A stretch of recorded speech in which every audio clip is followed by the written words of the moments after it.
You ask Tiger to solve. This deals with linear equations with one unknown. The final result is x equals 10. Let's solve it step by step. Simplify the expression. Expand the parentheses. Simplify the arithmetic. Group all constants on the right side of the equation. Add 36 to both sides. Simplify the arithmetic.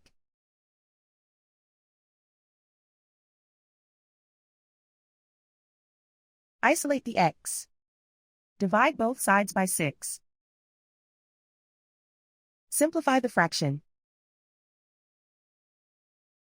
Find the greatest common factor of the numerator and denominator. Factor out and cancel the greatest common factor. And so the final result is x equals 10.